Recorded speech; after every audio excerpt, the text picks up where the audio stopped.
ওপৰত প্ৰতিশোধ লওঁ। নহয় ভাই, চন্দ্ৰসেনৰ বিৰুদ্ধে অস্ত্ৰ ধাৰণ কৰা মানে মৃত পৰীক্ষিতৰ ওপৰত অস্ত্ৰ ধাৰণ কৰা হ'ব। তুমি ধৈৰ্য ধৰা। সুবিধা পালে ইয়াৰ প্ৰতিশোধ লোৱা হ'ব। বাৰু কোৱাচোন যুৱৰাজ, ধৈৰ্যেশ্বৰ, ৰাজ্যৰ সংবাদ কি?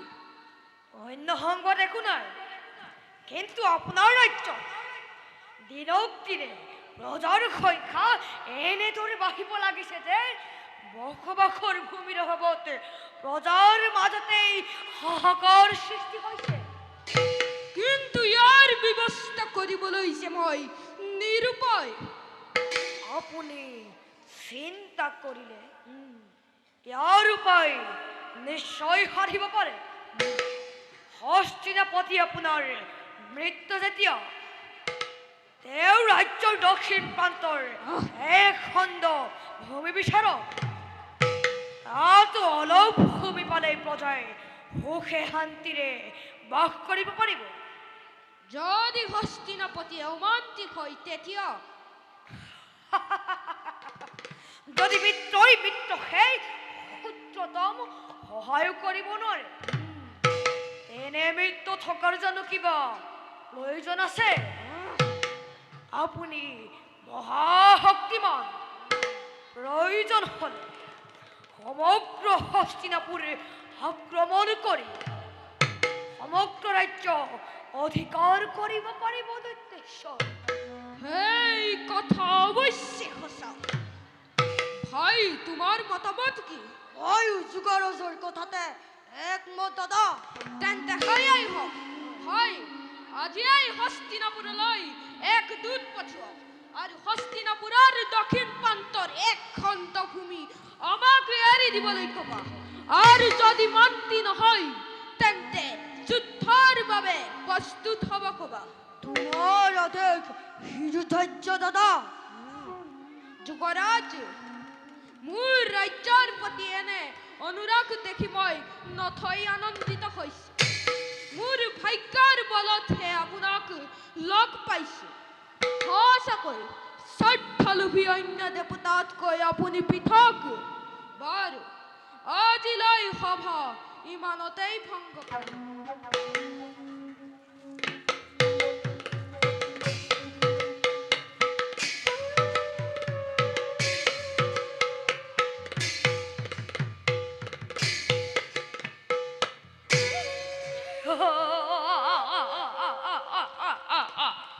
সঁচাকৈ সঁচাকৈ স্বাৰ্থলোভী অন্য দেৱতাতকৈ আপুনি পৃথক।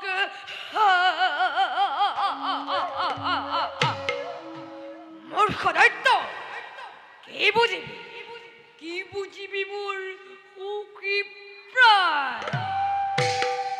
এই কৰিয়ে পৃথককৈ থাকিম। তহঁত দুয়োকে একেবাৰে পৃথক কৰি সেই জমৰ মৰ খণ্ডন কৰি মৃত্যুৰ সুপুৰতল সাত খুৱাই দিম তহঁতক চিৰদিনলৈ।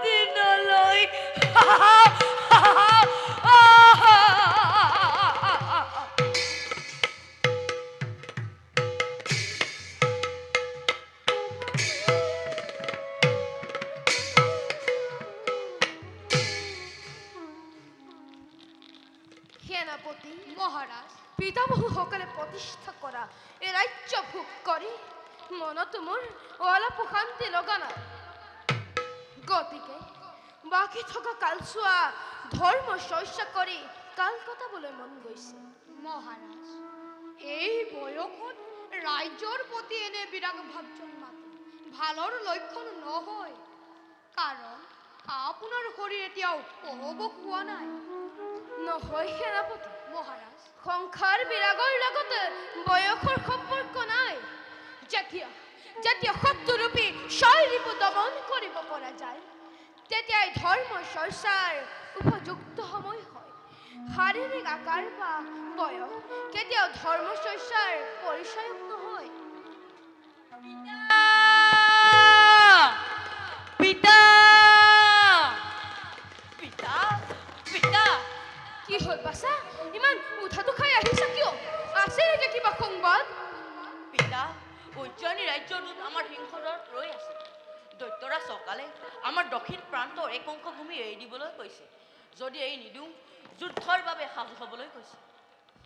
কি কলা বাছা?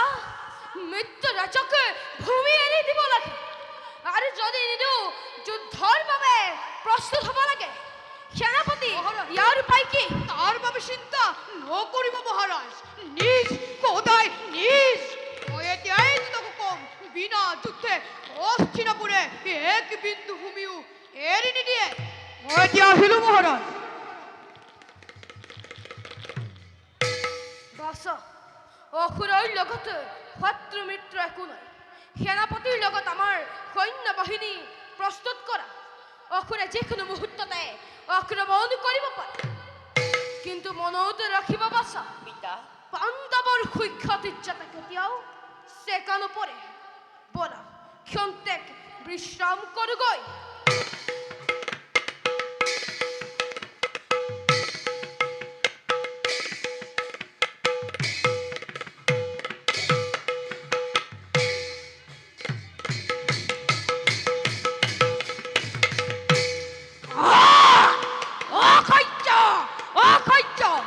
হস্তিনাপুৰৰ ইমান সাহস যে দৈত্যৰ সমে কৰিব নোৱাৰি।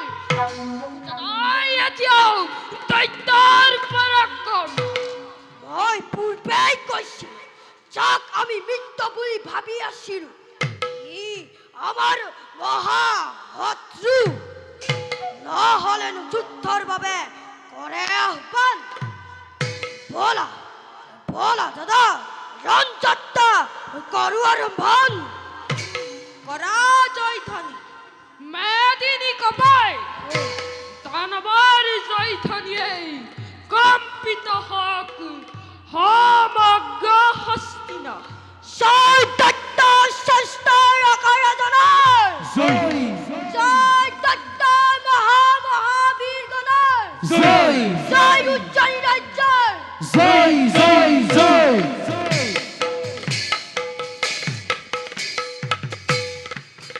জয়ধ্বনি কৰিছনে দৈত্যৰ ৰাজন আদে পদভনে ভকুমতি কম্পে ঘনা ঘন। জয়ধ্বনি কৰিছনে হস্তিনা ৰাজন আদে নম হৰি যাব হৰি বুঢ়া সৰ্বজন।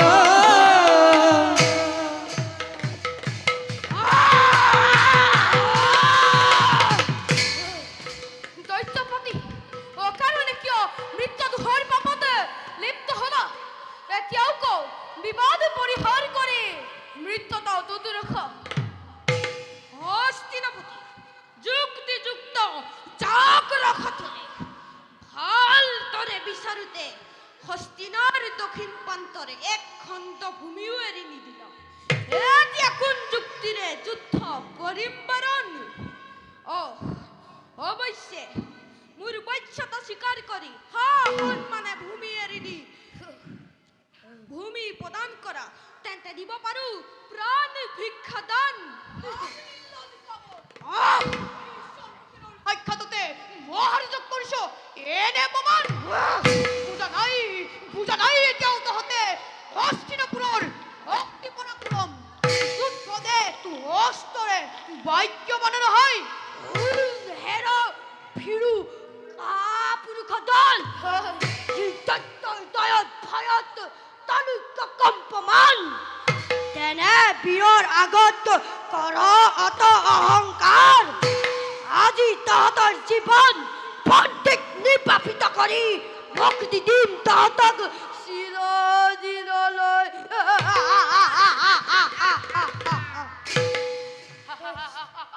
বাউনা হৈ চন্দলৈ হাত মেলি অলিক কল্পনা কৰিছ তহঁতে।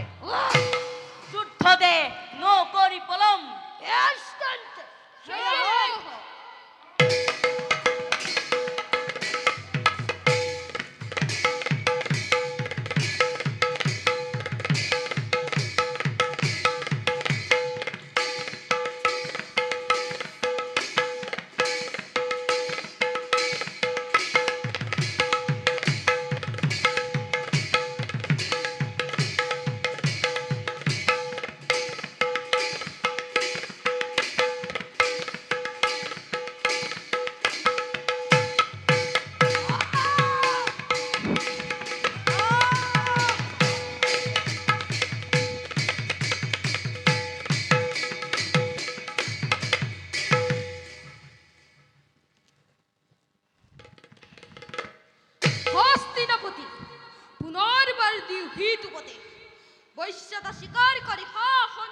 তথা মৃত্যুৰ উপত্যকাত পৰিণত হব সমগ্ৰ হস্তিনাৰ ধৰে।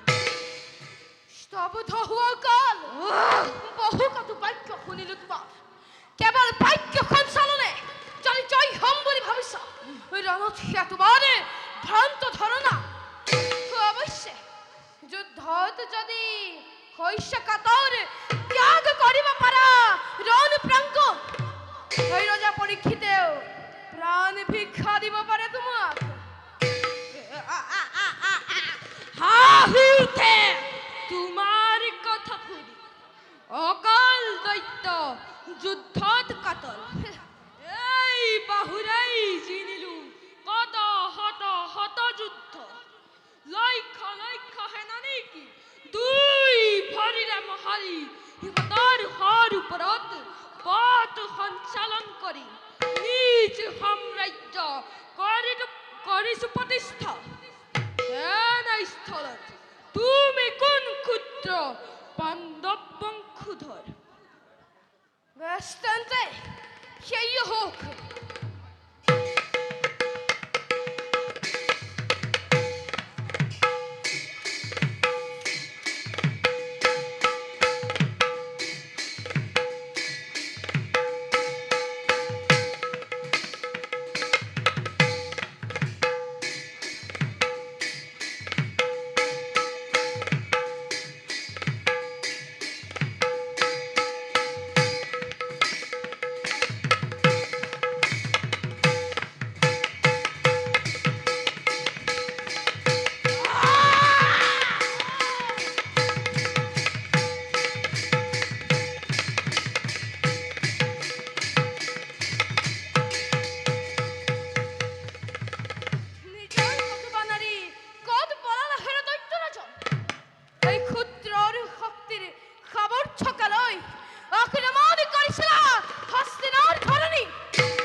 কঠোৰ ব্ৰত কৰিম পালন সেয়েহে কালিলৈ যুদ্ধ স্থগিত ৰাখিব। মহাৰাজ এই চন্দ্ৰসেন থাকোঁতে কিয় যুদ্ধ স্থগিত ৰাখিব লাগে? সেনাপতি মোৰ অনুপস্থিতিত তোমাৰ যুদ্ধ পৰিচালনাত অসুবিধা হ'ব পাৰে সেয়েহে কালিলৈ যুদ্ধ স্থগিত ৰাখিব। বলা যাওঁ ক্ষন্তেক বিশ্ৰাম কৰোগৈ। ভাল মহাৰাজ।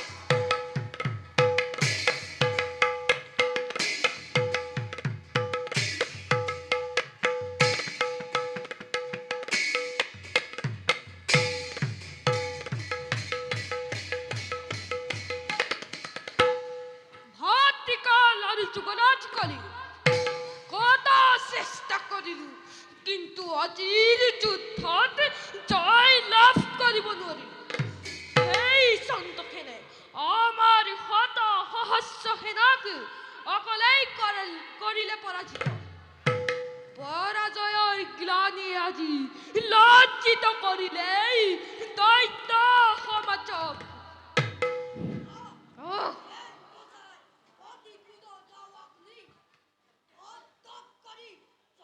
তুলিছে মোৰ হৃদয়ত প্ৰয়োজনত অন্যায় যুদ্ধ কৰি হলেও হস্তিনাপুৰ অধিকাৰ কৰিব লাগিব। নহয় ভাই এই সন্তখেন জীৱিত থকালৈকে এই যুদ্ধত জয় লাভ কৰা অসম্ভৱ। ইয়াৰ এক উচিত পৰামৰ্শ আপুনিয়েই দিয়ক যুৱৰাজ। দৈত্যেশ্বৰ কিছু সময়ৰ পূৰ্বে জানিব পাৰিছো হৰিমা ব্ৰত পালনৰ হেতু হস্তিনাপতিয়ে কালিলৈ যুদ্ধ স্থগিত ৰাখিছে। এই সুযোগতে অন্যায়ভাৱে হলেও কিন্তু চন্দ্ৰসেনক বধ কৰিব পাৰে। উচিত হ'ব দাদা, এই অন্যায় বিচাৰ কৰাটো আৱশ্যক নাই। ৰাজ্য জয় জয় কৰি অটুট ৰাখিব লাগে দৈত্যৰ বিক্ৰম। তেন্তে সেয়াই হ'ব, নহ'ব অন্যথা। দৈত্যৰ অধিপতি মই, মহাশক্তিমান। হস্তিনা জয় কৰি বল বীৰ্য ৰাখিম অটুট। ভাই, তুমি সকলো কাৰ্য সঠিকভাৱে কৰিবা নিৰ্ধাৰণ। এতিয়া বলা অন্তেকপুৰে ষড়যন্ত্ৰ কৰোগৈ বিশ্লেষণ।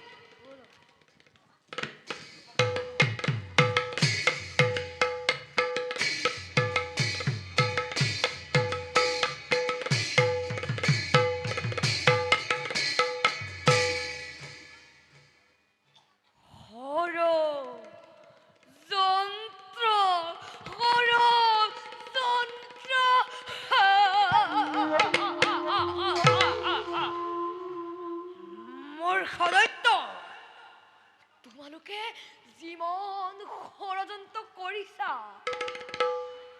এই সকলোবোৰ কলিৰ কুচক্ৰান্ত।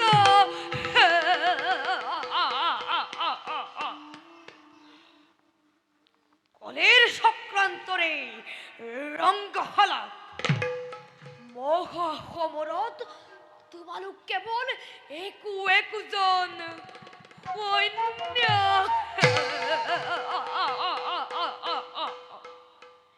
অদৃশ্য মহাসমৰত মহানায়ক কেৱল কলি। তোমালোকে কেৱল মোৰ পথৰ অন্তক পৰিষ্কাৰ কৰিছা, আৰু মই বিনা দ্বিধাই সেই পথেৰে কৰি বিচৰণ নিজ লক্ষ্য কৰিম প্ৰাপ্ত। চকুৰ পলকতে সৰ্বক গ্ৰাস কৰি জগতৰ শ্ৰেষ্ঠ মহত্তম ৰূপে ভাগ্য নিয়ন্ত্ৰক মই আজীৱন ধৰাৰ পক্ষত।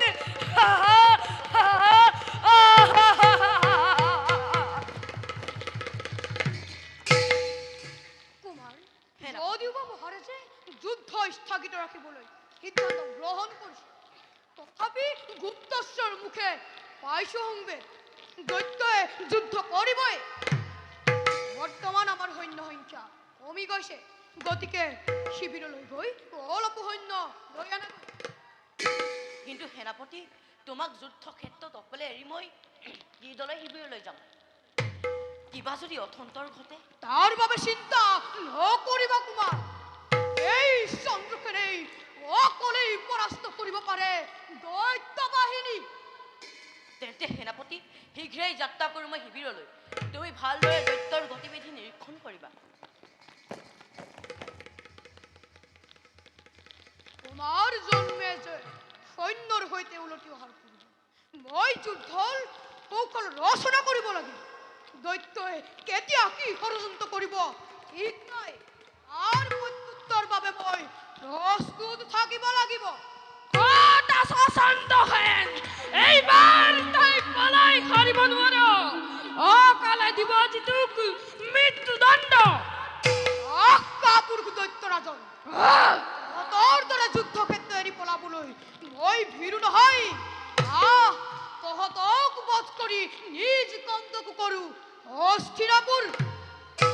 কোন হেৰ অবুধ পামল, তোৰ নিচিনা এটা অধৰ্ম নৰপশুক পৰীক্ষিতে কিয় সেনাপতি পাতিলে মোৰ সেয়াই বুজতে মদহল।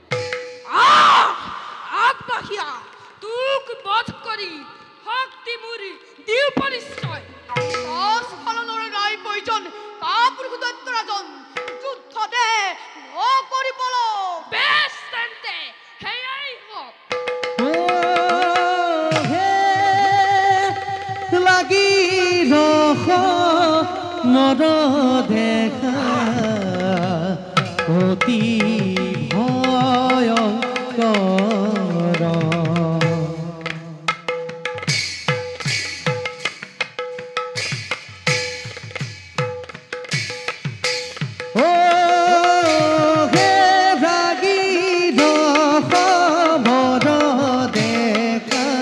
অতি ভয়ঙ্কৰ পদ ভৰে বসুমতী কম্পে ধৰা ধৰ আৰে পদ ভৰে বসুমতী কম্পে ধৰা ধৰ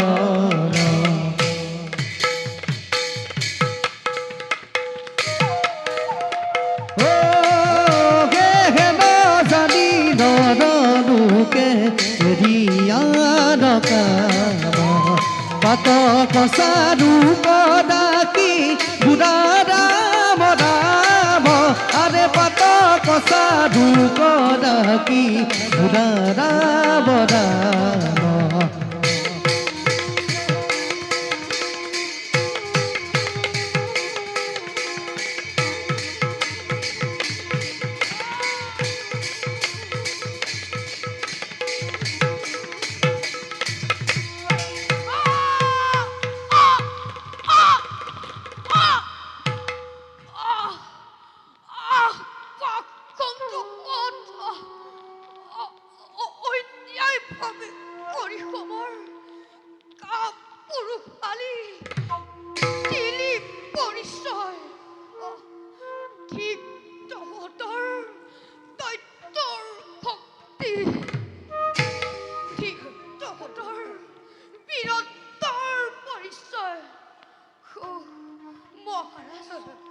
বহু চেষ্টা কৰিলো কিন্তু জন্মভূমি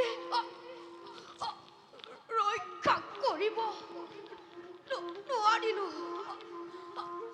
আপোনাৰ আদেশ অমান্য কৰাৰ বাবে ক্ষমা কৰিব ভগৱান স্থান দিয়া পদ কমল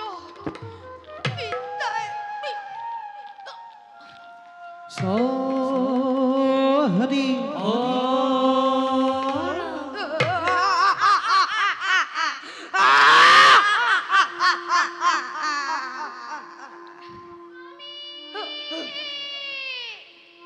স্বামী স্বামী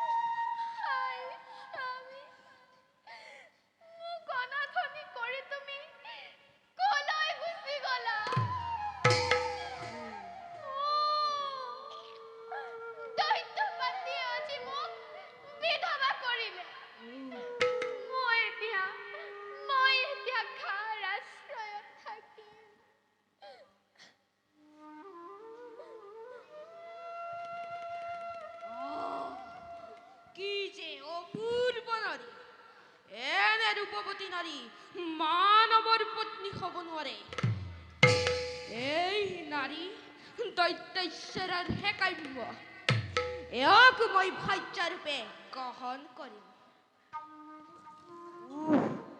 যাৰ বাবে মহাৰণ কৰিলো সূচনা সেই অমূল্য ৰতনে বেজাৰ কেনেকৈ সহ্য কৰো এই নাৰীকে আশ্ৰয় দি ভাৰ্যাৰূপে গ্ৰহণ কৰিব লাগিব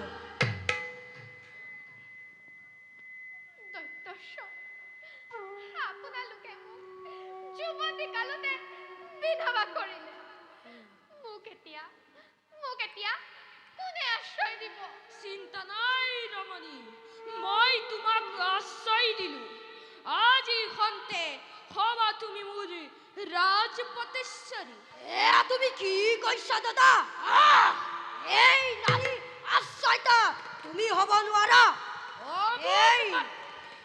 এই সুন্দৰীৰ বাবে কৌশল কৰি হস্তিনাপুৰ আক্ৰমণ কৰি গতিকে ৰমণী মোৰ অবুধ ভাতৃ জ্যেষ্ঠজনক এনে কথা ক'বলৈ তোৰ লাজ লগা নাই এই ৰমণীক মই ভাৰ্যাৰূপে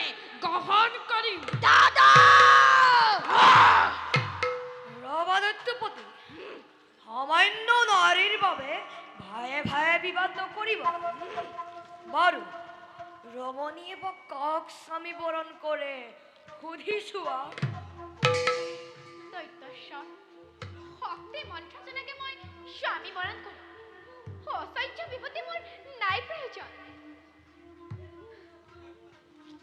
এতিয়া ভাবিলে কি হ'ব দৈত্যেশ্বৰ অগ্নি পৰীক্ষা কৰি যুক্তজনে এই ৰমণীক গ্ৰহণ কৰক কাল তই মোৰ ব্ৰহ্মতালুক দংশন কৰিছ নাজানোনে মই দৈত্যৰ অধিপতি তই মোৰ মাত্ৰ তলতীয়াহে তোৰ নিচিনা পাপীয়ে ৰমণীক আশা কৰ মই পাপী ভাতৃ আশা কৰা এই ৰমণীক ভাজ্যৰূপে বিচৰা তাতকৈও জানো পাপী আছে কোনোবা মোৰ এই বাহুৰ বলতহে তই দৈত্যৰ অধিপতি ঠিক ঠিক তোৰ ভাতৃ স্নেহ তই মোৰ ভাতৃ নহয় এটা কাল সৰ্বমাথু অতদিনে গাখীৰ খুৱাই এটা সাপে পুৰিলো তাৰাই প্ৰতিদান স্বৰূপে মৃত্যুদণ্ড আজি দিও পুৰস্কাৰ ভাতৃ ৰণ কৰে অতি ভয়ংকৰ আৰে অতি ভয়ংকৰ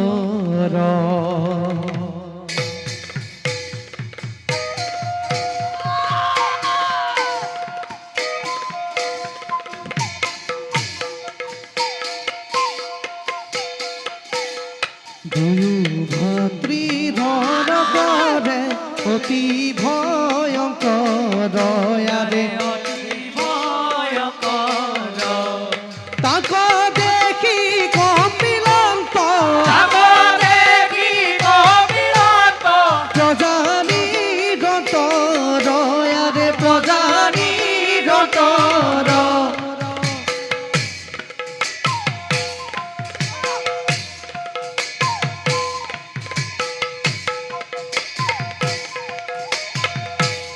ভাতৃ কবধিলা ভাতৃ জগতে দেখি নাই আৰে জগতে দেখি না ৰাম হৰি ৰাম হৰি ৰাম হৰি ৰাম হৰি ৰাম হৰি ৰাম হৰি ৰাম হৰি ৰাম হৰি সৰ্বজনে বুলা আৰে সৰ্বজনে বুলা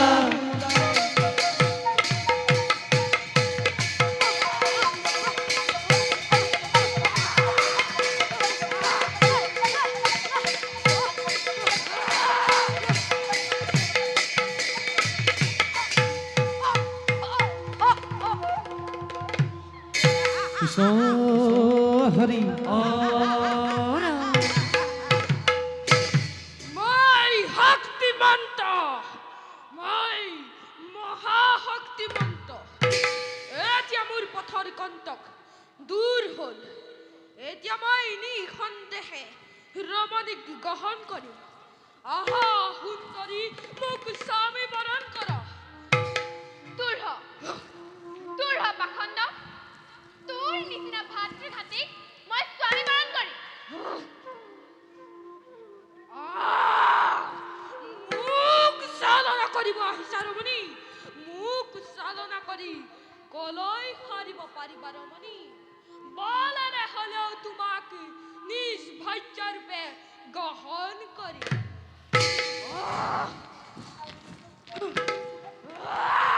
ৰক্ষা কৰা কলৈ যোৱা দৈত্যপতি পথ এৰি দিয়া চুকৰাজ মই সুন্দৰীক বিচাৰি যাওঁ সুন্দৰীয়ে মোক চালনা কৰিছে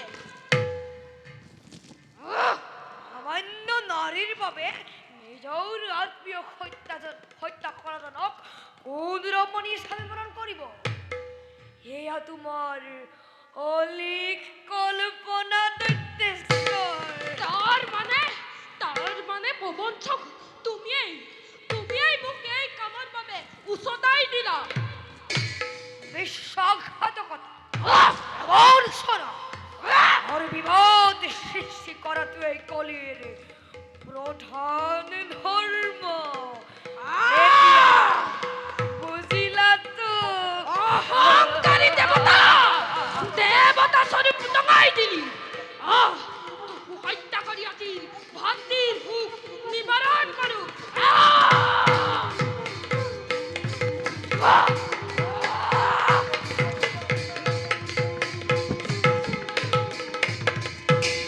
কি পাপী কলি হল অন্তধান হায় হায় এয়া মই কি কাৰ্য কৰিলো কলিক মোৰ ৰাজ্যত প্ৰশ্ৰয় দিয়ে মোৰ আজি এই অৱস্থা কলিক মোৰ ৰাজ্যত আশ্ৰয় দি মই পৰীক্ষিতৰ লগত মৃতদেহ আচুৰিলো নিজ ভাতৃক হত্যা কৰি অমৰত্ব সমবৰ নিক্ষেপ কৰিলো মোৰ নিচিনা মহাপাপী নাই মোক ৰাজ্য ধন সম্পদ ৰমণী একো নালাগে ময়ো ভাতৃৰ ওচৰলৈ যাওঁ ভাই ভাই তোমাৰ প্ৰতি এনে অন্যায় কৰাৰ বাবে মোক ক্ষমা কৰি দিবা অস্ত অস্ত অস্ত অস্ত তোমাৰ সহায়তে বহুত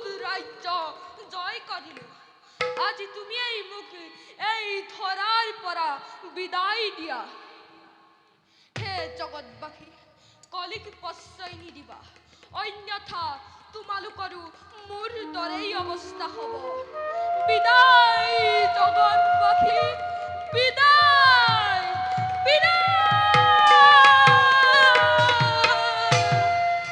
কৃষ্ণ হৰি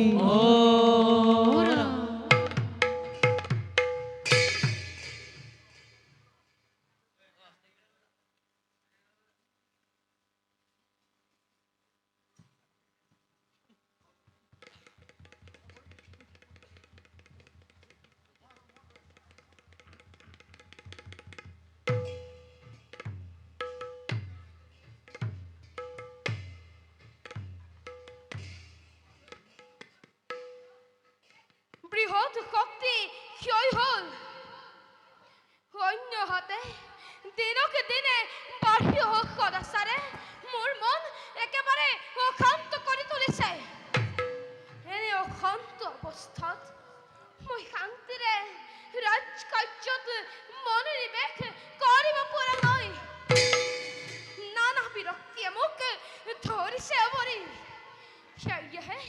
সেয়েহে মৃগয়া জ্বৰ কৰিছো সিদ্ধান্ত মৃগয়াৰ আমোদে কিছু পৰিমাণে সকাহ দিব পাৰে এই অশান্ত ৰক্ষা কৰা ৰক্ষা কৰা ৰক্ষা কৰা ৰক্ষা কৰা এই মহাসংকটত বৰ্তমান তুমিহে আমাক উদ্ধাৰ কৰিব পাৰিবা কোন তুমি কিবা হয়তো এনে চঞ্চলতাৰে এনে ভাবে কৰিছে প্ৰৱেশ ঘটিছে নেকি কিবা মংগল হৈছে নেকি কিবা অথন্তৰ তোমাৰ ৰাজন ধৰ্মময় ধৰণী মূৰ্তৰ সৃষ্টিৰ আদিৰ পৰাই সত্য তপ শৌচ দয়াৰে মানৱৰ মুখ্য কৰিছো সাধন হে দেৱ প্ৰতি নমস্কাৰী অধমৰ কৰিব গ্ৰহণ দেৱ কিবা হেতু আজি আপুনি ইমান চঞ্চল কি কম ৰাজন ভগৱান শ্ৰীকৃষ্ণৰ লগতে পাণ্ডৱসকল বৈকুণ্ঠগামী হোৱাৰ পাছত এই মুহূৰ্তত কলিৰ ৰাজত্বৰ আৰম্ভণি ঘটিছে তাৰ লগে লগে কলিৰ অনুচৰ বৰ্গই সংসাৰত পাপৰ অগ্নিশিখা জ্বলাই তুলিছে আমাৰ শক্তি লাহে লাহে অৱমান হৈ পৰিছে আত্মবৃক্ষক ৰূপে থাকি ধেনুৰূপী মাও বহুমতীৰ সমে এই মুহূৰ্তত কৰিছিলে বিচৰণ বৰ্তমান কলি আমাৰ তপ শৌচ দয়া এই তিনি স্তম্ভ ভাঙি সংসাৰত পাপৰ আগ্ৰাসন ঘটালে আৰু বৰ্তমান সি হস্তিনাপুৰত নিজৰ আধিপত্য বিস্তাৰ কৰিব খুজিছে এনে একক স্তম্ভ কিদৰে আমি কৰো বিচৰণ তুমি আমাক উদ্ধাৰ কৰা এজন অন্যথা কলিৰ প্ৰভাৱত ৰুদ্ধ হ'ব মনুষ্যৰ মুক্তিৰ পথ মই এই কথা তোমাক অৱগত কৰিলো এজন কিবাদৰে কলিক প্ৰতিহত কৰা অন্যথা পৃথিৱী ধৰ্ম শূন্য হ'বলৈ আৰু বেছিদিন নাই মই এতিয়া আহিলো এজন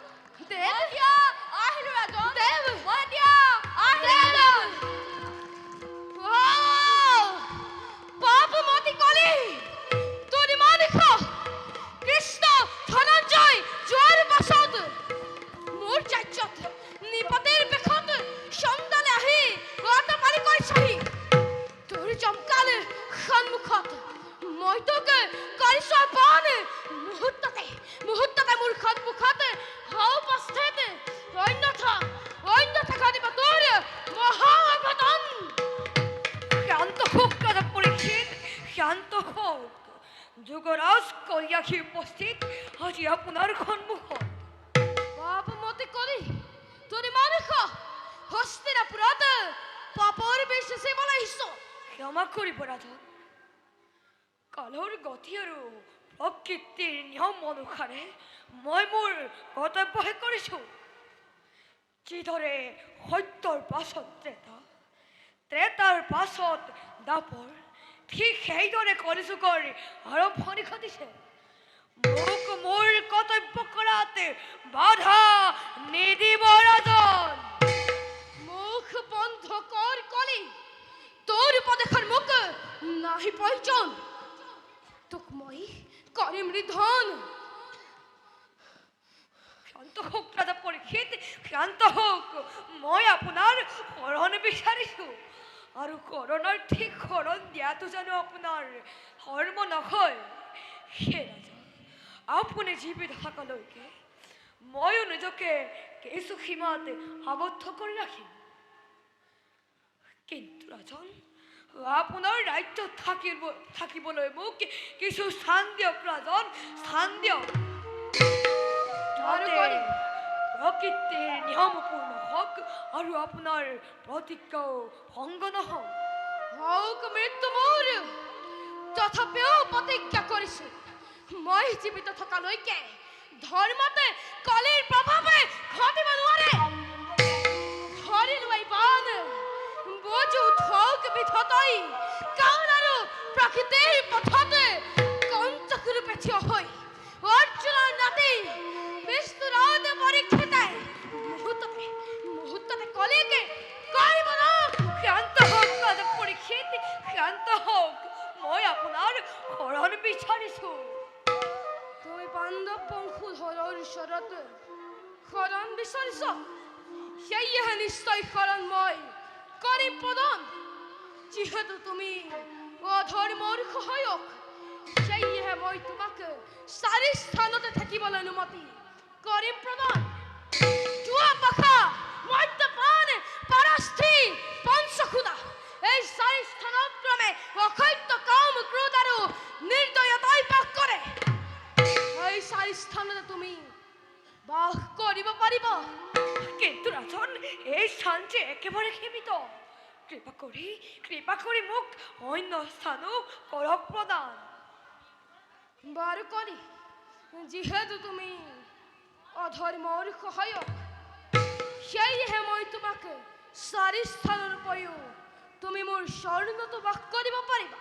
কিন্তু সাৱধান কলি য'ত সততে ভগৱন্তৰ শ্ৰৱণ কীৰ্তন হয়, য'ত সততে ভগৱন্তৰ সত্যলীলা মহাত্মাৰ প্ৰচাৰ হয়, সেই স্থানত যেন কদাপিও নকৰা প্ৰৱেশ।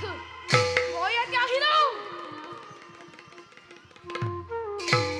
ৰাজা পৰীক্ষিত নিজেই আহ্বান কৰি কলিক দি কল মোৰ উদ্দেশ্যৰ অনাকাংক্ষিত অমিধান।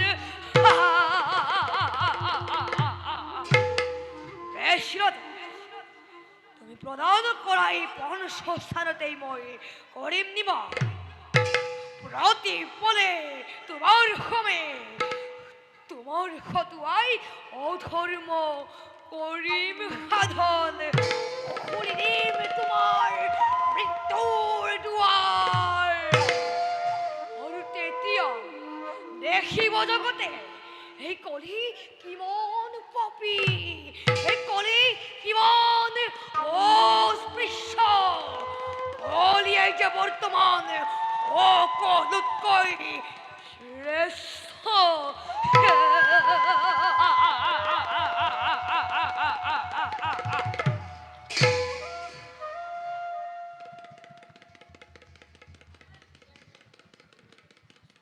আচৰিত অতি আচৰিত ব্যাসৰ পুত্ৰ তপোবন অতিকে আচৰিত বালক হৈও চালনা কৰিবলৈ আহোঁতে ধ্যানৰ ফলত সকলো জানে ধন্য ধন্য সুখদেৱ ধন্য তোমাৰ ব্ৰহ্মচাৰ্যব্ৰত আজি এই ৰম্ভাই নিজেই তোমাৰ হাতত পৰাজয় কৰিছোঁ স্বীকাৰ জানিলোঁ সুখদেৱৰ পৰা মই ভাগৱত চুৰ কৰিব নোৱাৰোঁ স্বয়ং ভগৱন্তই তেওঁক সহায় কৰি আছে এই সকলো কথা কলি দেৱতাক কৈ স্বৰ্গলৈ গুচি যাওঁ অন্যথা মোৰ স্বৰ্গৰ পথ ৰুদ্ধ হ'ব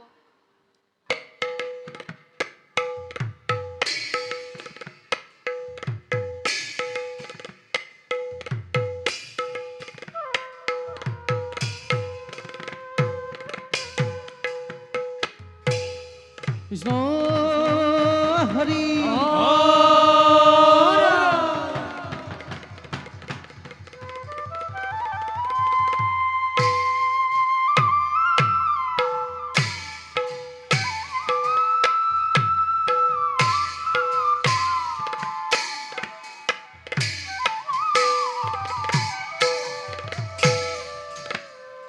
রাম রাম প্লবে হয় সভা মাঝে মুনি তপু ধন আরে রাম রাম পুত্র সঙ্গে সরি যাই দেখিতে ধন আরে পুত্র সঙ্গে চলি যাই দেখিতে ধন আরে রাম রাম এহি মতে পাইলা গয়া সভার ভিতর আরে রাম রাম হরি রাম হরি পুরা সর্বজন আরে রাম হরি রাম হরি পুরা সর্বজন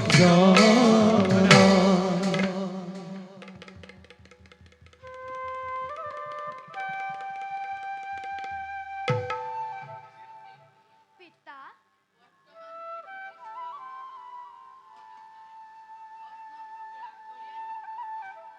ভগৱান শ্ৰীকৃষ্ণৰ বৈকুণ্ঠ প্ৰয়াণ হোৱাৰ পাছত এই পৃথিৱীত কলিৰ আগমন ঘটিছে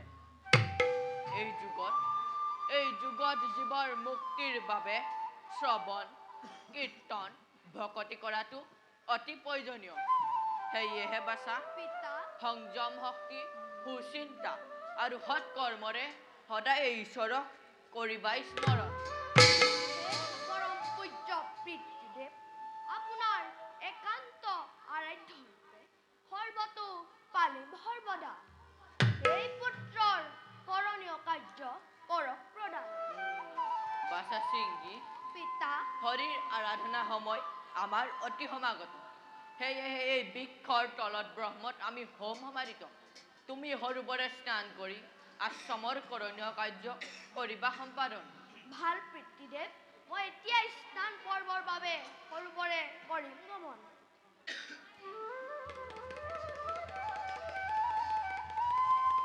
হে প্ৰভু দয়াময় নিৰঞ্জন, কলিৰ কলাৰ গ্ৰাসৰ পৰা জগতক কৰিবা উদ্ধাৰ।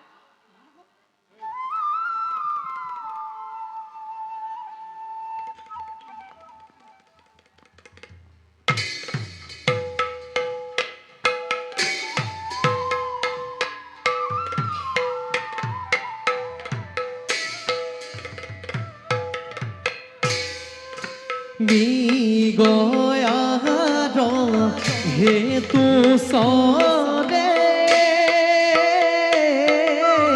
আদে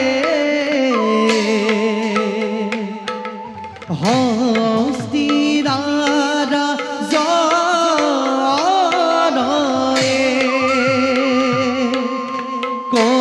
কৰিহিৰে বিৰাজিত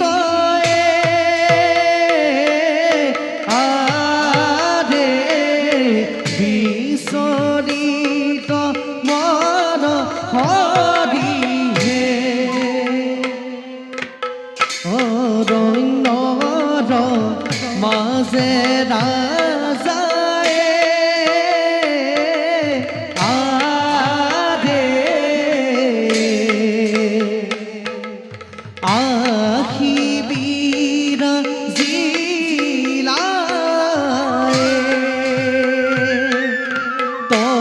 তু ক্ষৰে জৰ হৈয়ায়ে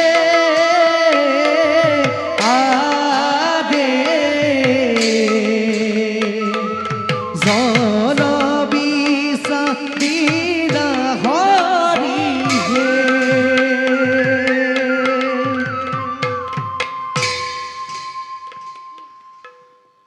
মৃগয়া কৰি কৰি অৰণ্য চলাথ কৰিলো, কিন্তু অন্য হাতে ভোক আৰু পিয়াহত মোৰ অন্থকণ্ঠ শুকাই মই অতি ভাগৰুৱা হৈ পৰিছো। কেনিকলে পাম বাৰু ক্ষুধা নিবাৰণৰ উপায়? ওচৰতে আছে মহামুনি ভূমিকৰ আশ্ৰম, তালৈকে গৈ সোধা কৰো নিবাৰণ। সৌ দিশে গলে মহামুনিৰ শ্ৰমিকৰ আশ্ৰম পাম। যাওঁ তাতে নিজৰ ক্ষুধা নিবাৰণ কৰিব।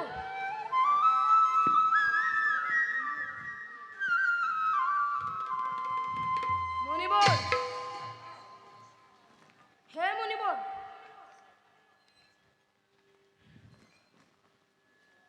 মুনিবৰ, হস্তিনাপুৰৰ ৰজা পৰীক্ষিতৰ প্ৰতি নমস্কাৰ সাদৰেৰে কৰিব গ্ৰহণ। মুনিবৰ, আহিছিলোঁ মৃগালয় এই অৰণ্যত, কিন্তু ভোক আৰু পিয়াহত মই অতি ভাগৰুৱা হৈ পৰিছোঁ। সেয়েহে আপোনাৰ আশ্ৰমত কিছু জল বিচাৰি আহিছোঁ। কিবা কৰি মোক জল কৰক প্ৰদান।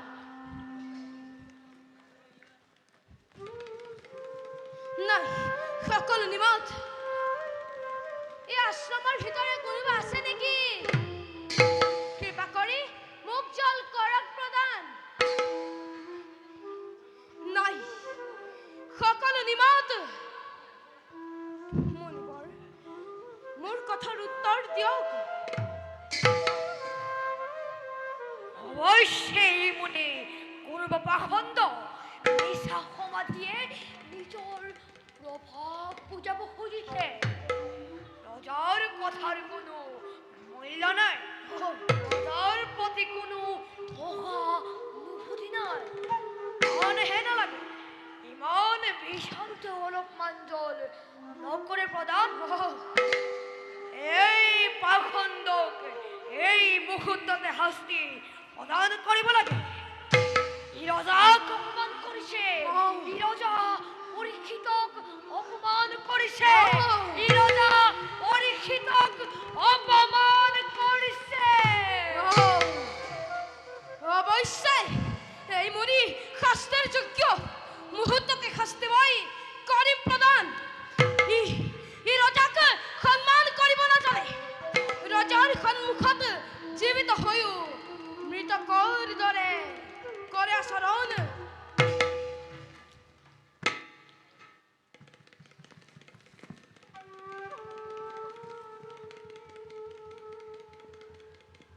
এ মৰা সৰ্পই হ'ব ইয়াৰ উচিত উপহাৰ।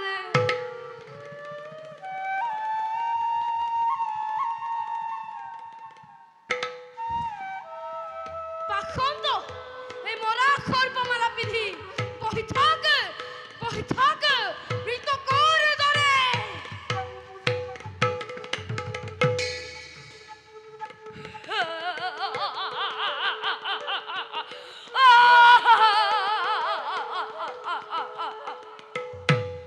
মোৰ উদ্দেশ্য পূৰণ হ'ল।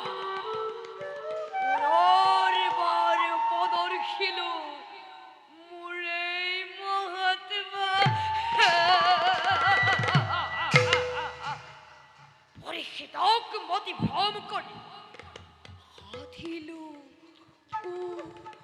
কৰ্ম। এই কৰ্মৰ দ্বাৰা পৰীক্ষিত যাব ৰসাতলে। আৰু বিস্তাৰ হ'ব হসিনাতে পাপৰ দাবানল। অত্যাচাৰ অনাচাৰ অধৰ্মই হ'ব ভক্ত প্ৰাণ প্ৰজাৰ চিৰচেনেহৰ।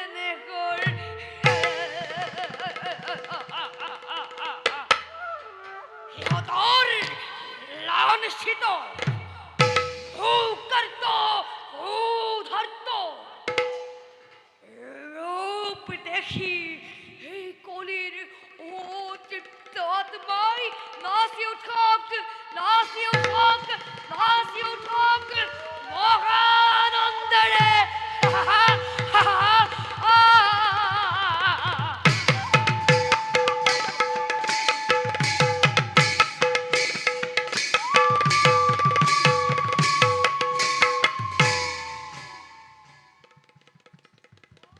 নমো নাৰায়ণে। পিতা স্বৰ্গ, পিতা ধৰ্ম, পিতা হি পৰমং তপ, পিতৰ প্ৰীতিমাপন্নে প্ৰিয়ন্তে সৰ্ব দেবতা।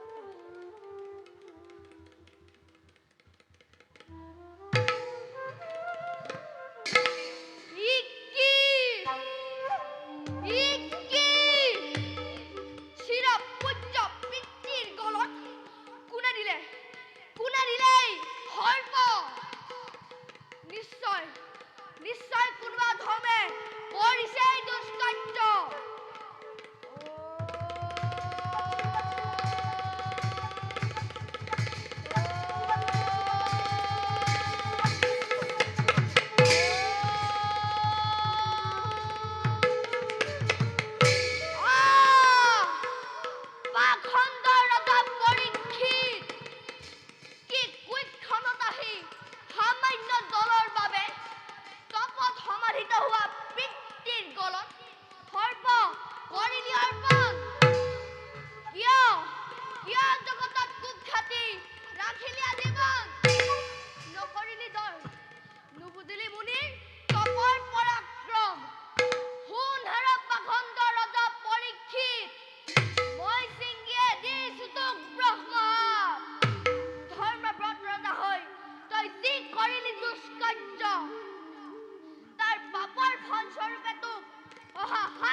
দেখা দেখা সৰ্বজন ঈশ্বৰ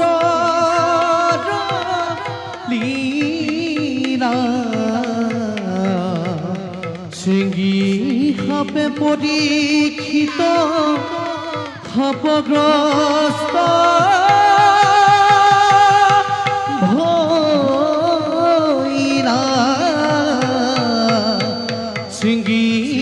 হবে পৰীক্ষিত হবগ্ৰস্ত ভইলা।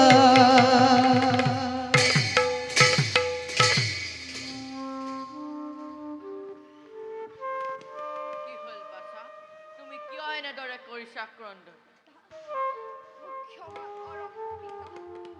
ক্ষন্তেকৰ বাবে আপোনাক অকলশৰে এৰি থৈ যাওঁতে ৰাজা পৰীক্ষিতে আপোনাৰ গলত এক মৰা সৰ্প দি কৰিলে দুষ্কাৰ্য।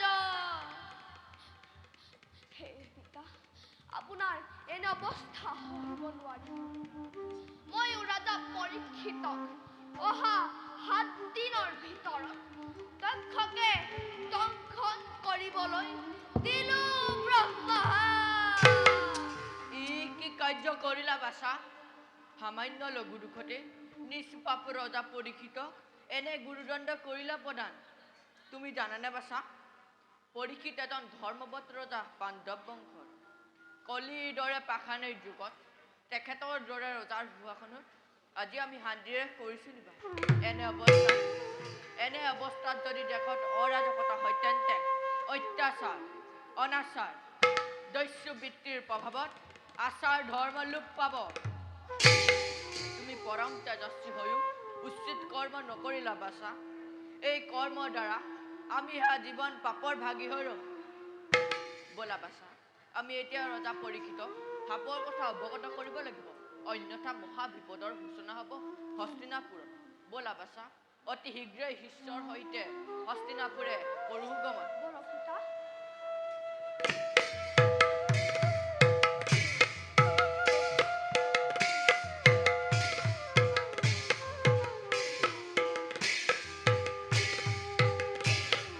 নেযাবি নেযাবি।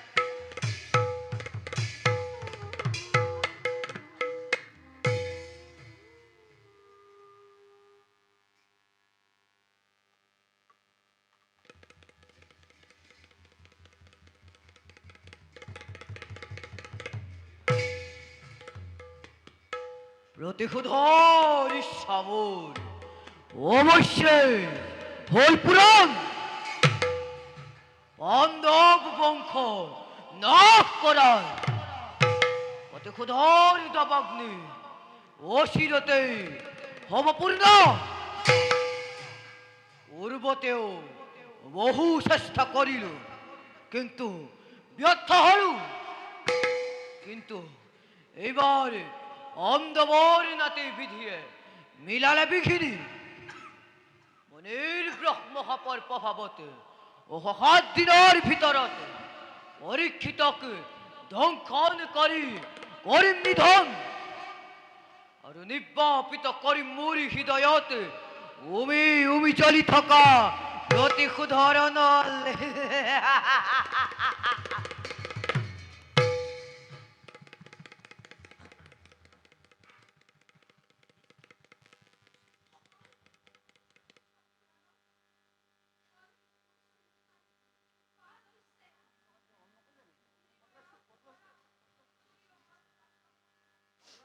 মনত অনেক দুশ্চিন্তাই বাল লৈছে। কি কুক্ষণত মতিভ্ৰম হৈ মই মহৰ্ষি গলতে সৰ্প তুলি দিলো। নাজানো ভগৱানে মোক লৈ কি পৰীক্ষা কৰিছে। পিতা, পিতা, সৰ্বনাশ হ'ল পিতা, সৰ্বনাশ হ'ল। কি হ'ল বাছা, ইমান উধাটো খাই আহিছো কিয়? আছে নেকি কিবা সংবাদ? পিতা, মহৰ্ষি সমীকৰণ ঈশ্বৰ বাণীৰ দ্বাৰা জানিব পাৰিছো যে অহা 7 দিনৰ ভিতৰত ব্ৰহ্ম সাপৰ দ্বাৰা আপোনাক দক্ষকে দংশন কৰিব। কৰিব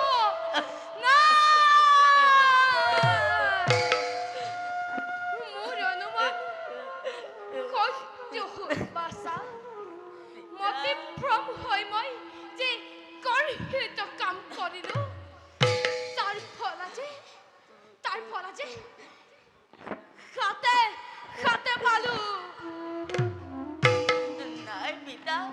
এনে বাক্য আপুনি নকৰিব উচ্চাৰণ। আপোনাৰ অবিহনে আমাৰ কি গতি হ'ব?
কৰ্ণনৰ কিবা উপায় নাই জানো?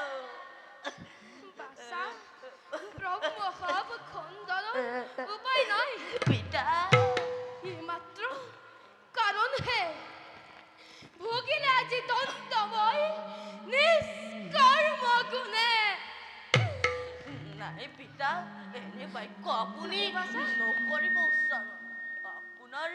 আপোনাৰ অবিহনে আমাৰ কি গতি হ'ব? বলা পিতা, মুনিবৰক মই কৰজোৰে কৰে মিনতি। ব্ৰহ্ম আমি কৰে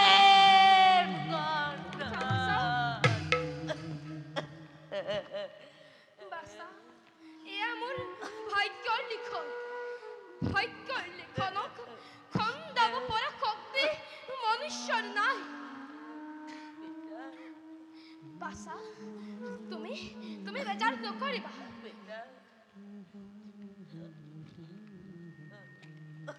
আজি খন্তে ৰাজ্যভাৰ গতালো তোমাক। বাছা, লোৱা। এই হাতত দিন মণিকণৰ লগত মই ধৰ্ম চৰ্চা কৰিম। বাছা, মই এতিয়া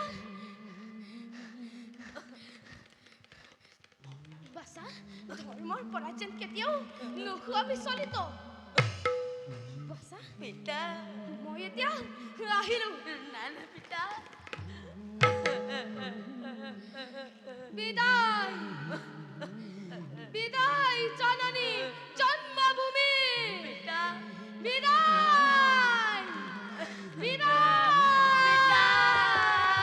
দারা রা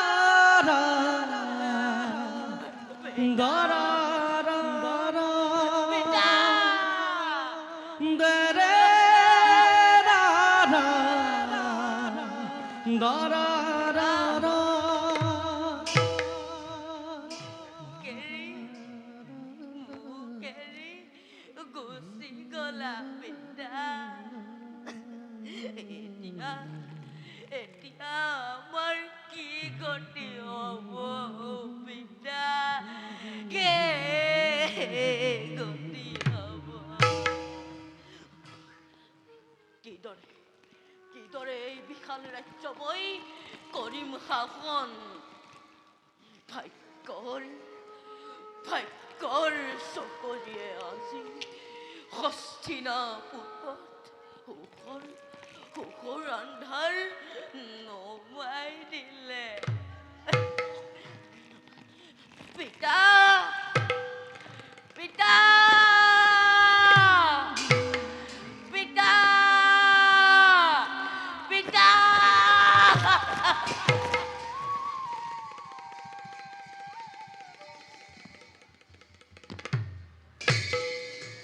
ও বুলু ভাল ভাল ভাল ও যি হ'ল ও ভাললৈকে হ'ল ও কিমান দিন ডাঙৰ কাৰ্য বিচাৰি ও ভ্ৰমি ফুৰিছিলোঁ অৱশেষত গুৰৰ টেকেলিতে হাত পৰিল ও ৰজা পৰীক্ষিত হেনো অহা 7 দিনৰ ভিতৰত তক্ষকৰ পৰা দংশন কৰিব আৰু এয়াই মোৰ সোণালী সুযোগ মই এই ঔষধ আৰু মোৰ মন্ত্ৰৰ বলেৰে ও ৰজাক পুনৰ জীয়াই তুলিম আৰু ৰজাৰ পৰা ধন সোণ লাভ কৰিম ও ৰাজপ্ৰসাদৰ পৰা পোৱা সম্পদে মোৰ গোটেই দুখখিনিয়ে নাইকিয়া কৰি পেলাব ও আৰু মানুহজনীৰো মাৰ খাব নালাগিব ও কথাটো ভাবিয়ে কিবা এটা ভাল লাগি গৈছে হে বাৰু ভাত কৰি বাই আহি খুব ভাগৰ লাগিছে এই বটবৃক্ষৰ তলত যাই অলপ জিৰণি লওঁ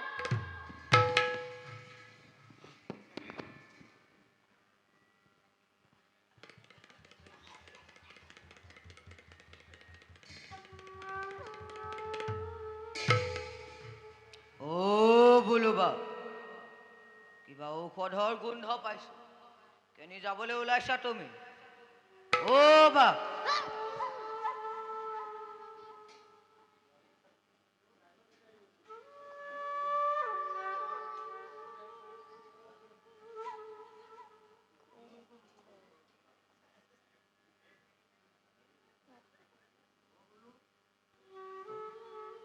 কেনি যাবলৈ ওলাইছা তুমি কিনো কম মোৰ দুখৰ কথা নালাগে শুনিব দিয়ক তথাপিও শুনিব বিচাৰিছে যদি শুনো ও ৰজা পৰীক্ষিত হেনো অহা 7 দিনৰ ভিতৰত তক্ষকৰ পৰা দংশন কৰিব মই এই ঔষধ আৰু মোৰ মন্ত্ৰৰ বলেৰে ৰজাক পুনৰ জীৱিত কৰি অলপ ধন সোণকে লৈ আহোঁ সেই বুলিয়ে হস্তিনালৈ আহিছোঁ অবুধ লোভিয়া দিজ যাক তক্ষকে খাব তালৈ তো হাক কৰিছ এই বটবৃক্ষ দংশন কৰো কিদৰে জীয়াও চাওঁ বুজো তোৰ মন্ত্ৰৰ শকতে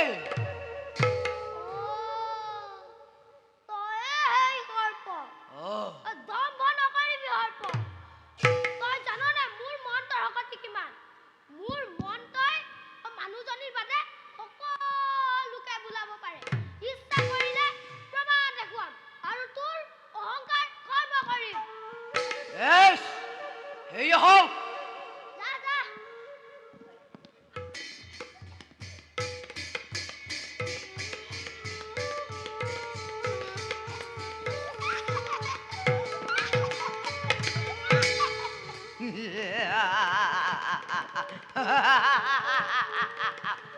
এতিয়া দেখিলি নে ব্ৰাহ্মণ এই তক্ষ কৰি দংখনৰ বিষত কিদৰে জহি কহি গলে বটবৃক্ষ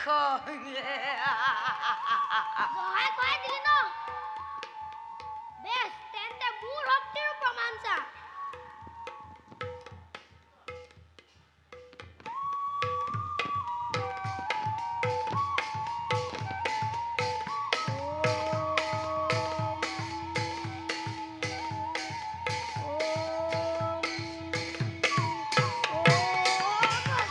এতিয়া বুজিলি না হৰ্প মোৰ মন্ত্ৰ শক্তি কিমান তোৰ দৰে হাজাৰ হাজাৰ হৰ্প দংশনতো বা মোৰ তাতে নিকেট কৰিব পাৰো এই তক্ষ কৰি দংখনৰ বিষত মুহূৰ্ততে শেষ হ'ব পাৰে সকলো জীৱ এই তক্ষকৰ বিষক ৰুধিব পাৰে মন্ত্ৰৰ বলেৰে নাই কি কৈ আছ এনে হ'ব দিব নোৱাৰি পৰীক্ষিতকে দংশন কৰি মৃত্যুৰ ঘটোৱাটো বৰ্তমান নিয়তিৰ কাৰ্য আৰু নিয়তিক সলনি কৰিব দিব নোৱাৰো হে ধীজ তোমাক ধন হন মই দেম তুমি ইয়াৰ পৰা উভতি যোৱা নাই নাই তো আঠু পাই কামত তেতিয়াহে কৰাৰ চিন্তা কৰিছা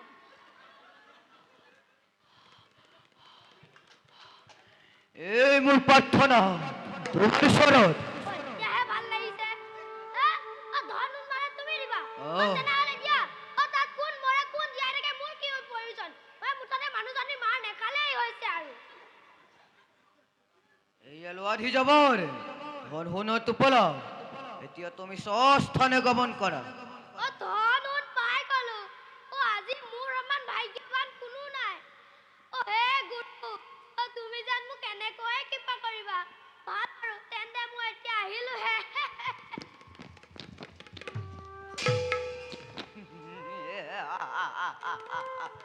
যোৱা ধি যাবৰ যোৱা ময়ো মোৰ কৰ্তব্য কৰো এতিয়া নিয়তিক বাধা দিব কোনেও নোৱাৰে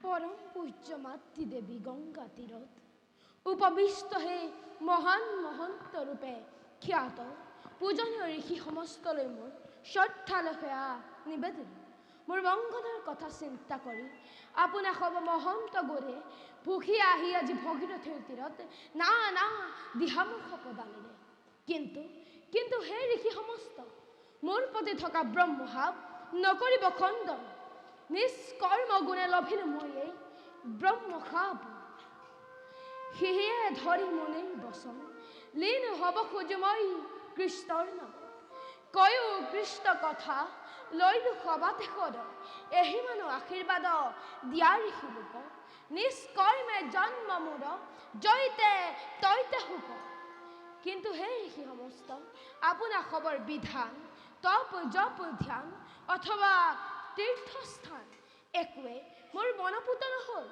সেইবাবে ক্ষমিব মোক শৰণ কেৱল কৃষ্ণৰ শৰণ এখন্তৰৰ ক্ষাৰ হেতু বহুবিধ ধৰা ৰূপ দুৰ্জনক বিনাশিবা বলে প্ৰাণ হৰি হৰি হৰি হৰিয়ে হৰি হৰি হৰি হৰিয়ে তোমাৰ জন নাবে ঘুষু যখ মান কৰে সংসাৰত ভকত কলে প্ৰাণ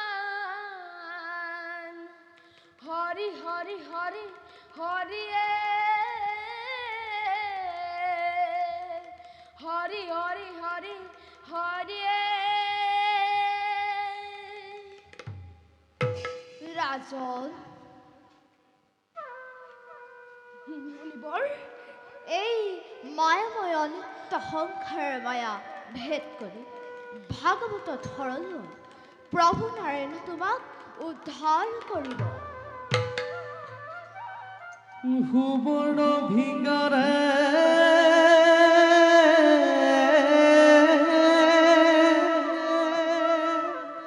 পখালি নভৰি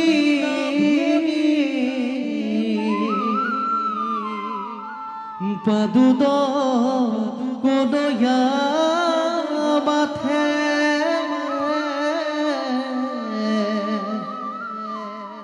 গন্ধে পুষ্পে ধূপে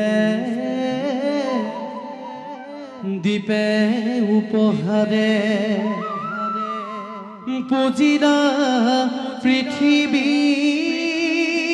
নাথে চৰণত ধৰি বুলিলত তুতি মিনতি অনেক ভাৱে পৰমহাদৰে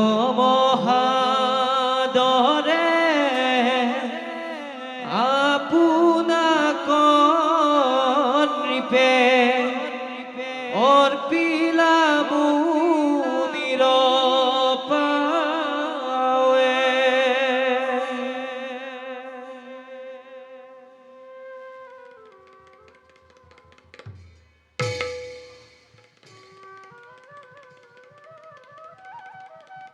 মুনিবৰ আসন গ্ৰহণ কৰক।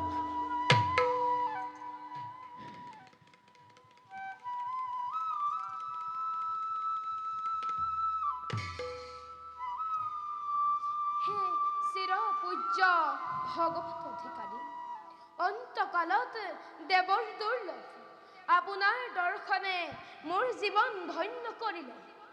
আপোনাৰ আলাপনে মই যে গতি পাম সেয়া নিশ্চিত। মোৰ শত কোটি অপৰাধ মাৰ্জনা কৰি এই অধমৰ সেৱা কৰিব গ্ৰহণ। কল্যাণস্ত উদ্ধাৰ ৰাজন, তোমাৰ প্ৰেম ভক্তিত সন্তুষ্ট সোধা কি জানিব বিচাৰা আমাৰ পৰা। তুমি আমাক প্ৰশ্ন কৰা, আমিও যথাযথ উত্তৰ দিম। এতিয়া তুমিও আসন গ্ৰহণ কৰা। ভাল মুনিবৰ।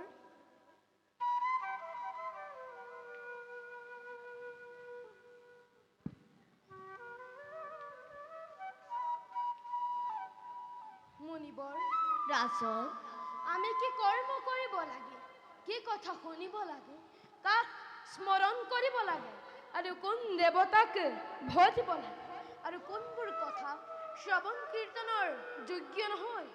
ৰাজন, তুমি যি প্ৰশ্ন কৰিছা এয়া মানৱৰ সবাতোতকৈ শ্ৰেষ্ঠ প্ৰশ্ন। জগতৰ বহুতো ঋষি মুনিয়ে ব্ৰহ্মা, শিৱ, দুৰ্গা আদি দেৱতাসকলক শ্ৰেষ্ঠ বুলি ভাবে, কিন্তু সেইটো সত্য নহয়। কেৱল নাৰায়ণ সমস্ত জগতৰ কাণ্ডাৰী। বৃক্ষৰ মূলত পানী দিলে যেনেকৈ ডাল পত্ৰ হবে হয় মুখৰিত, সেইদৰে কৃষ্ণত ভক্তি কৰিলে সকলো সন্তুষ্ট হয়। একচিত্তে যি হৰিনাম শ্ৰৱণ আৰু স্মৰণ কৰে তেওঁৰ কলিকিত সকলো দুখ খণ্ডন হয়। মুখ্য সাধন আৰু জগতৰ হিত চিন্তা কৰাটোৱেই সবাতোতকৈ শ্ৰেষ্ঠ। হৰি বিমুখজনৰ পৰিত্ৰাণ নাই। মুখ্য সাধনৰ বাবে একচিত্ৰে কৃষ্ণ গুণ, নাম কীৰ্তন আৰু তেওঁৰ পাদ পদ্ম স্মৰণ শ্ৰৱণে জীৱন জন্মৰ সফল। মুখত ৰাম নাম, সকলো সময়তে হৰি কথাত যাৰ প্ৰেম, তেওঁৱেই মহাভাগৱত।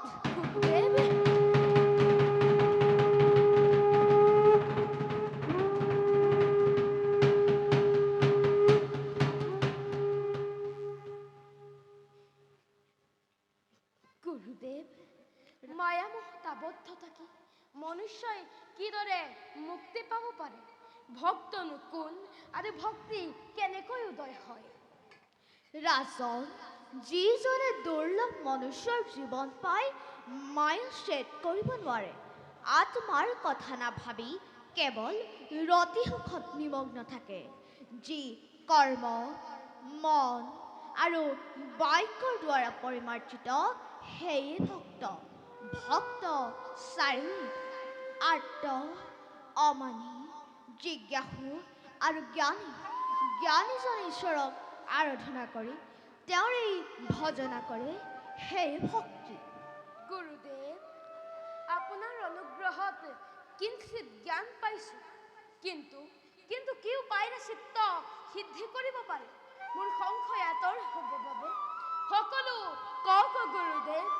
ৰাজন, কলে তধৰ্মই ভৰি পৰিব আৰু সহজেই ধৰ্মৰ তিনি চৰণ ভাঙি চতুৰ্থ চৰণকো নষ্ট কৰিব।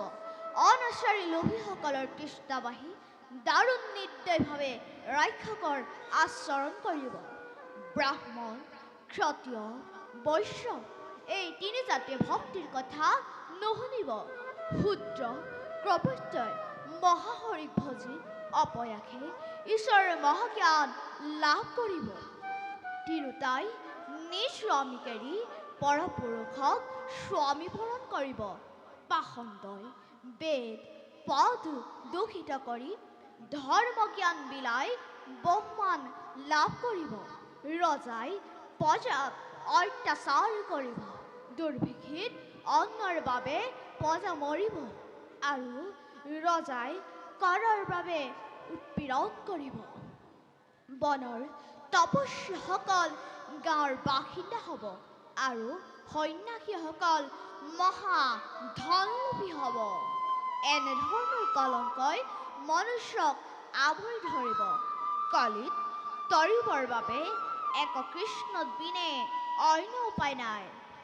আমাৰ হৃদয়ত আছে শব্দ অৱৰণ, তাতে বহি আছে নাৰায়ণ। সমস্ত বিশ্ব ব্ৰহ্মাণ্ড ভগৱানৰ সবাংগতে বিদ্যমান। গুৰুদেৱ, গোটেই দেহ যদি ইন্দ্ৰিয়ৰে ভৰা, তেন্তে ভগৱানৰ ৰূপ কেনেকৈ বিৰাজ কৰিব? শুনা ৰাজন, শৰীৰত ইৰা, পিংগলা আৰু সুষমা নামৰ তিনিডাল প্ৰধান নাড়ী আছে। এই তিনিডাল প্ৰধান নাড়ীৰ য'ত মিলন হৈছে, সেয়ে তীৰ্থস্থান। তাত ব্ৰহ্মা, বিষ্ণু, শিৱ তিনিও বিৰাজমান। তেন্তে ইন্দ্ৰিয়বিলাকে কেনেকৈ ৰূপ কৰিব? শুনা ৰাজন, বাহুৰ সমষ্টি দেৱগণ, কৰ্ণদয় দশোদিশ, নাকে অশ্নিকুমাৰ, নয়নে তৰ্পণ, ভুজুগল ব্ৰহ্মপদ, দন্তই যম, হাস্যই মায়া আদি ইন্দ্ৰিয়গণ। দেহতে বিশ্বৰ আকাৰ আছে। গুৰুদেৱ, আপোনাৰ সান্নিধ্যত মোৰ মনৰ মল আঁতৰি গৈ মোৰ অন্ধকাৰ নাইকিয়া হ'ল। আপোনাৰ কৃপাতে মোৰ হৃদয়ত ঈশ্বৰৰ পূৰ্ণ প্ৰকাশ পালে। এতিয়া দ্বাদশ স্কন্ধ মহাভাগৱতৰ মহাজ্ঞান আমাক কৰক প্ৰদান, যাতে প্ৰভু ভাগৱতৰ পূৰ্ণ দৰ্শন লাভ কৰিব পাৰোঁ। জ্ঞানং পৰম গুহ্যং মেয়দ বিজ্ঞান সমন্বিতম হৰহস্যং তদঙ্গংশ জ্ঞান গদিতং ময়া यावनहं यथा भावयति रूप गुणकर्म तत्र विज्ञानश्रुते सज्जनो ग्रहत्र।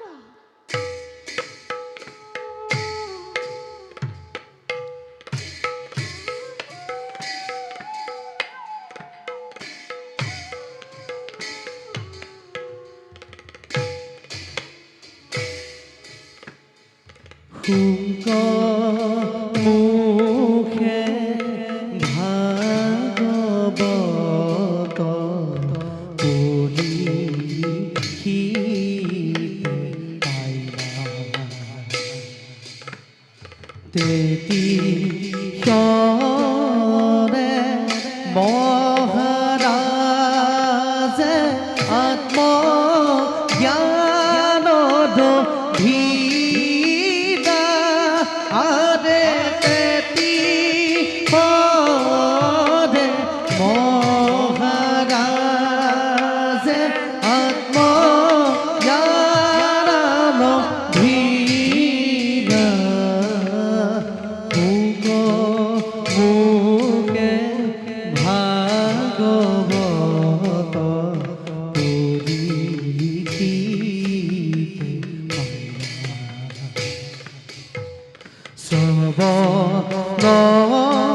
মাত্ৰকে যাদ শূন্য লাভ হয় আদেশে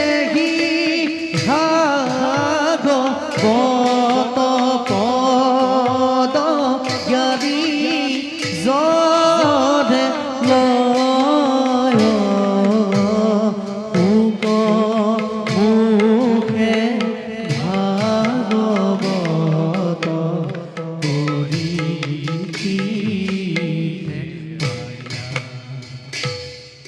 জ্ঞান পিপাসু পন্তম নন্দন এবে ভাগৱত মূৰ্তি শুনা তুমি প্ৰথম দ্বিতীয় স্কন্ধে শৰণ দুতয় তৃতীয় চতুৰ্থে যাৰা হুৱে উৰুদয় নাভি দেখা পঞ্চমে ষষ্ঠে বৈখস্থল সপ্তমে অষ্টমে কৰ কমল যুগল কণ্ঠ দেখে নৱম দশমে জাৰতুণ্ড একাদশে ললাত্ৰ দ্বাদশে ভৈল মুণ্ড হেন ভাগৱত মূৰ্তি মনোহৰ তমল সদিক বৰ্ণ শ্যাম কলে বৰ তমল সদিক বৰ্ণ শ্যাম কলে বৰ ৰাজন মহাভাগৱতৰ এই সকলো ব্ৰহ্ম জ্ঞান তোমাক প্ৰদান এই জ্ঞানৰ বলত তুমি তৰিলা আৰু মই ধন্য হলো আজিৰ পৰা কলিত মহাভাগৱতৰ দ্বাৰা মনুষ্যৰ মুক্তিৰ পথ সুগম হ'ল গুৰুদেৱ আপোনাৰ কৃপাতে মোৰ অজ্ঞান আঁতৰি গ'ল জ্ঞান অনিষ্ট হ'ল আপোনাৰ শ্ৰী চৰণত মোৰ দণ্ডৱত প্ৰণাম হে ৰাজন এতিয়া তুমি গংগাৰ তীৰতে উত্তৰলৈ মুখ কৰি মাধৱক স্মৰণ কৰি হৃদস্থিত কৰা শৰীৰ নিশ্চল মন থিৰ কৰি ব্ৰহ্মময় হৈ ঈশ্বৰৰ হৃদয়ত সাক্ষাৎ কৰা তোমাৰ মনোবাঞ্ছা নিশ্চয় পূৰ্ণ হ'ব আমিও এবে ঋষিগণৰ সহিতে বিদায়হে মাগিলো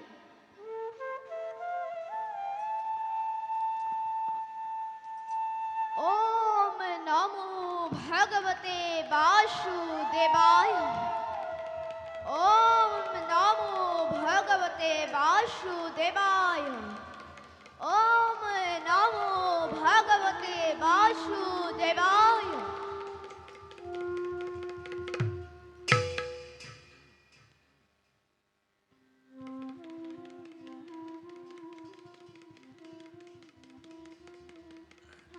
হে পূৰ্ণ ভগৱত কৃষ্ণ মাধৱ আমাক তোমাৰ চৰণ সেৱাত বিলীন হ'বলৈ শক্তি দিয়া আমাক তোমাৰ হৃদয়স্থিত হৈ তোমাৰ পূৰ্ণ ভগৱত ৰূপৰ সাক্ষাৎ দিয়া প্ৰভু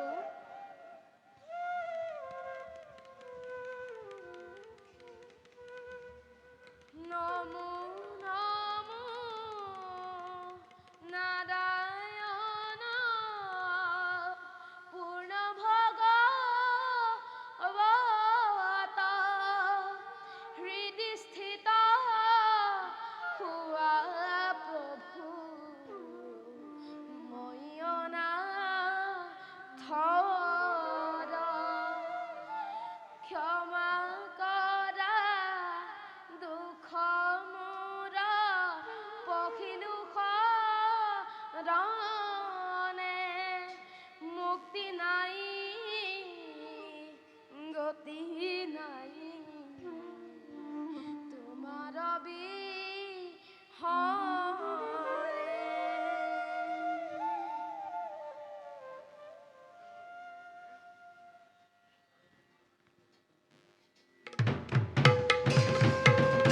জন্মদস্যায়তুত্তয়াদিতাৰক স্বৰাথিষ্কাভিগস্বৰা তেনে ব্ৰহ্ম হৃদয়া জাদি কৰবে মোহন্তি অক্ষুৰা তেজোৱানী মৃদাং যথা বিনিময় যত্ৰ তিস্যগ্ৰমৃষা ধন্দা শ্বেনা সদা নিৰস্ত কুহং সত্যং পরমং ধীমহি সত্যং পরমং ধীমহি সত্যং পরমং ধীমহি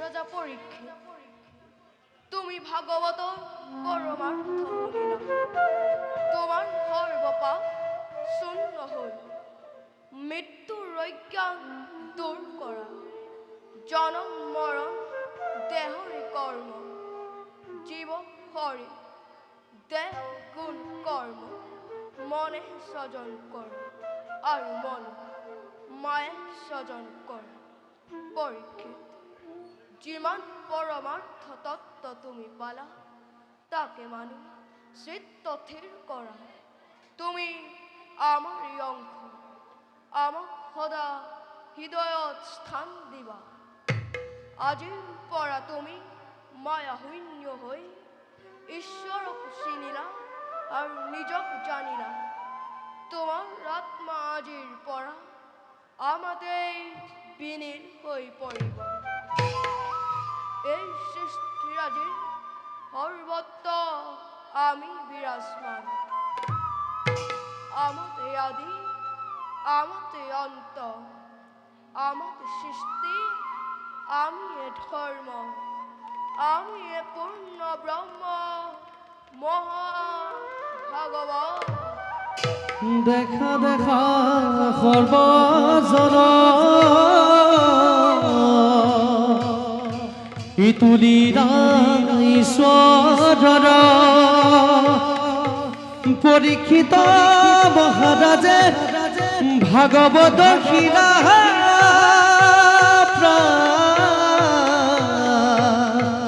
এ হরি হরি হরি হরি এ হরি হরি হরি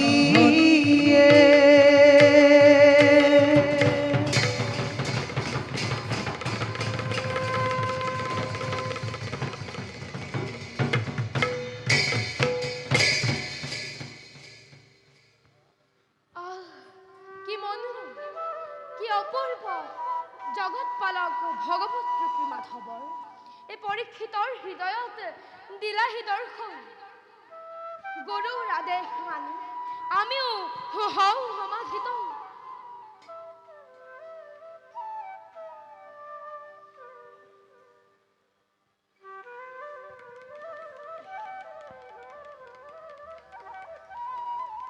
ওম নমো ভগৱতে বাসুদেৱায় ওম নমো ভগৱতে বাসুদেৱায় ওম নমো ভগৱতে বাসুদেৱায়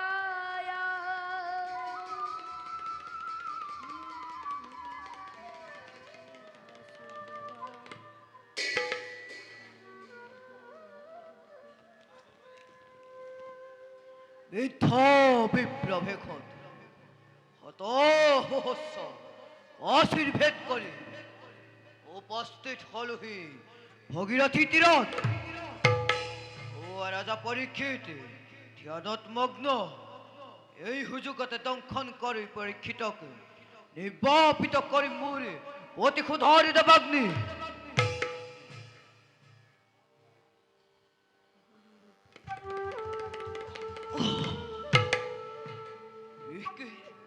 মই পরীক্ষিত কাক চাপিব পৰা নাই এয়া কেনেকৈ সম্ভৱ হ'ব নেকি ব্যৰ্থ মুনিৰ বচন হে প্ৰভু মই একো বুজিব পৰা নাই মোক পথ দেখুৱাই দিয়া প্ৰভু মোক পথ দেখুৱাই দিয়া শুনা তক্ষ তুমি প্ৰতিশোধৰ অগ্নিলৈ পৰীক্ষিতৰ কাষ চাপিব নোৱাৰা পৰীক্ষিতে মহাভাগৱতৰ ব্ৰহ্মজ্ঞান লাভ কৰি ভগৱন্তৰ সান্নিধ্য লাভ কৰিলে তোমাৰ দ্বাৰা পৰীক্ষিতকে দংশন সেয়া তোমাৰ এক কৰ্তব্য আৰু পৰীক্ষিতৰ বিধিৰ লিখন সেয়েহে পৰীক্ষিতৰ কথা ত্যাগ কৰি কৰ্তব্যৰ কথা চিন্তা কৰা অন্যথা তোমাৰেই অমংগল হ'ব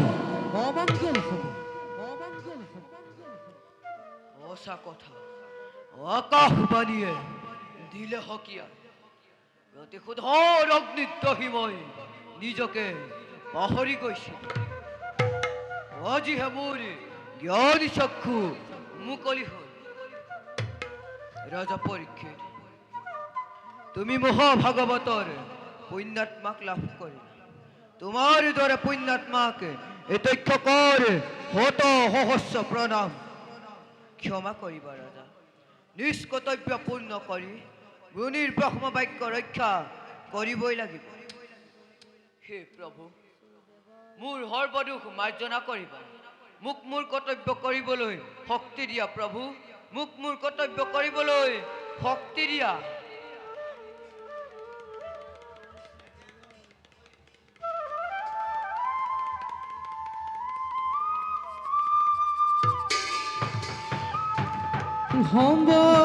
সম্বদিলা জগত লীলা হস্তি নাৰাজন তক্ষকে প্ৰতিজ্ঞা পাৰি কৰি নাদংখন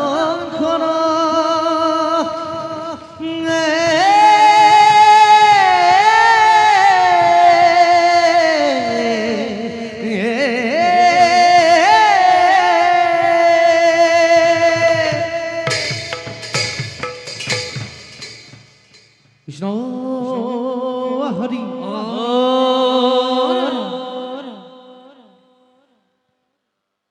যোৱা ৰাজা পৰীক্ষিত তোমাৰ পুণ্যাত্মাই মুক্তি লাভ কৰক জগতত তোমাৰ গুণ গান অজীৱন প্ৰচাৰ হওক যাতে পৃথিৱীত মহাভাগৱত ধৰ্ম প্ৰচাৰিত হৈ দলিত মনুষ্যৰ পথ সুচল হওক ময়ো যাওঁ পৰীক্ষিতৰ দেহ সৎকাৰৰ ব্যৱস্থা কৰোঁ